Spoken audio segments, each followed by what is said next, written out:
یہ تو ہو گئے ہمارے المیے، دو المیے، ایک تو یو ٹرن لینا اور دوسرا قومی مجرموں والی بات۔ اب ایک اور معاملہ ہے کہ ضرب عضب رد الفساد نام کی دو،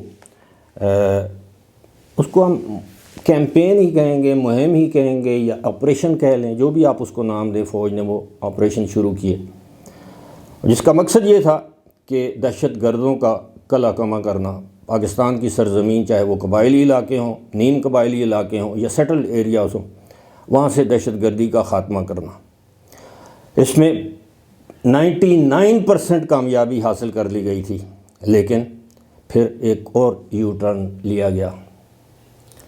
یہ 2 سال پہلے کی بات ہے۔ جنرل قمر جاوید باجوہ، جنرل فیاض حمید، عمران خان اس وقت وزیر اعظم تھے، ان کی پالیسی تھی کہ نہیں جی، یہ ہمارے لوگ ہیں، بھٹکے ہوئے لوگ ہیں، انہیں یعنی ٹی ٹی پی والوں کو، یہ جنگجو ہیں۔ عمران خان نے تو اپنی تقریروں میں متعدد مرتبہ کہا کہ 10,000 جنگجو تھے جو ہمارے لوگ تھے، ان کو ہم نے واپس لا کر آباد کیا ہے۔ اب اس کے بعد یہ جو دہشت گردی کی لہر ہے، 2 روز پہلے جو سانحہ ہوا ڈیرہ اسماعیل خان میں، وہ اب سب اس کے گواہ ہیں۔ دہشت گردوں کو اکٹھا اور منظم ہونے کا موقع مل گیا، پاکستان کے اندر، پاکستان سے باہر، کیونکہ دہشت گردوں کے بڑے بڑے سرغنوں کو معاف کر دیا گیا، جیلوں سے رہا کر دیا گیا، پارڈن، صدارتی پارڈن جسے کہتے ہیں، صدارتی معافی دی گئی، یہ صدر عارف العلوی نے دی۔ پھر اس کا نتیجہ، اس کا خمیازہ آج دن تک ہم بھگت رہے ہیں۔ سیاستدان سے معمولی غلطی ہو جائے، اس کو اقامہ نہ ہونے کی بنیاد پر نااہل قرار دیا جاتا ہے، اور صدر کو استثناء حاصل ہے، صدر کے خلاف خط نہ لکھنے کی پاداش میں یوسف رضا گیلانی کو نااہل قرار دیا گیا، نواز شریف کو وہ اقامہ والے کیس میں، پاناما سے اقامہ، وہ بھی آپ کے سامنے ہے۔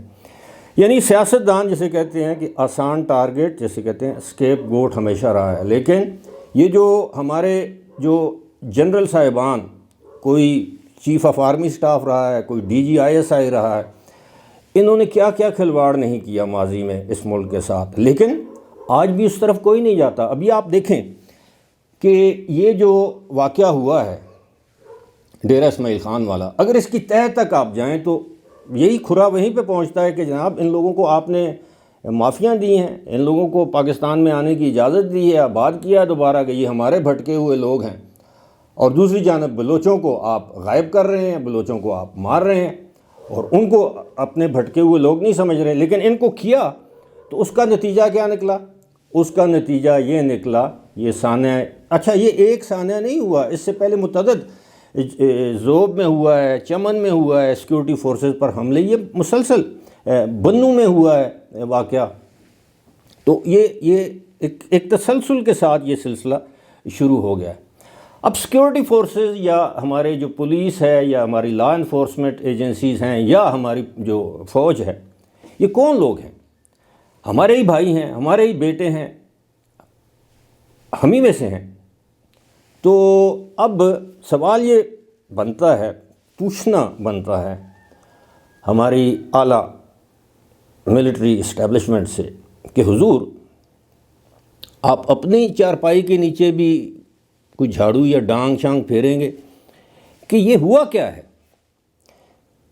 کہ 2012 یا 13 سے آپریشن شروع ہوا ہے ضرب عضب، پھر اس کے بعد رد الفساد جنرل قمر جاوید باجوہ کے دور میں، اور بڑی کامیابیاں حاصل کی پاکستان کی افواج نے اور پولیس نے، اور اس کے بعد اس کا نتیجہ کیا ہوا؟ جسے کہتے ہیں 0/0۔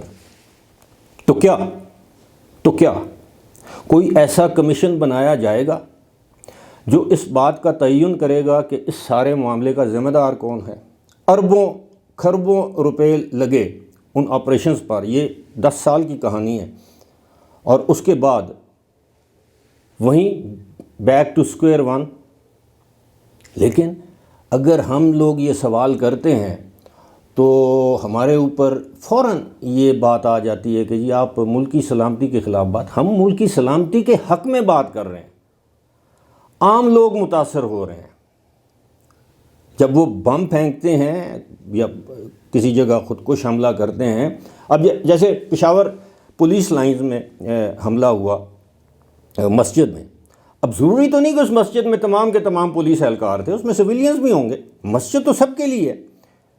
باجوڑ میں حملہ ہوا، مولانا فضل الرحمان کے کوئی علاقائی کنونشن تھا، میرا خیال ہے 31 اگست یا 31 جولائی یا 1 اگست کو باجوڑ میں، اس میں 150 لوگ مارے گئے. وہ کون تھے؟ پاکستانی معصوم شہری. تو متاثر تو ہم بھی ہو رہے ہیں، اور سب سے زیادہ. ٹھیک ہے، فرنٹ لائن پہ ہماری آرمڈ فورسز ہیں، ہمارے سیکیورٹی ادارے ہیں، ہمارے بارڈر سیکیورٹی کے ادارے ہیں، لیویز ہیں، اس میں کسٹمز ہے، اس میں پیراملٹری رینجرز، مطلب جتنے بھی آپ نام لیں.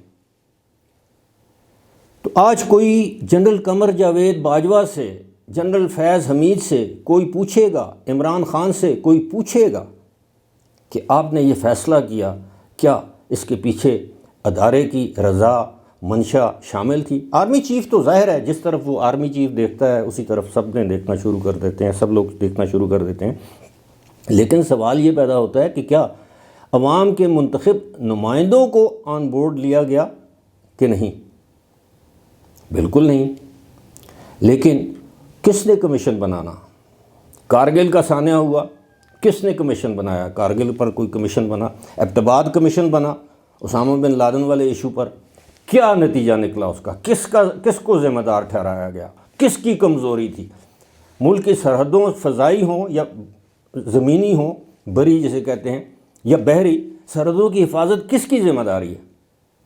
لیکن نہیں، کسی پر جسے کہتے ہیں نا وہ الزام لگانا دور کی بات، کسی کو ذمہ دار نہیں قرار دیا گیا. خیر، اگر اب بھی ہم لوگوں نے بحیثیت قوم ہوش کے ناخن نہ لیے تو آپ یقین کیجئے خاکم بدہن پاکستان کی سلامتی حقیقت میں خطرے میں ہے.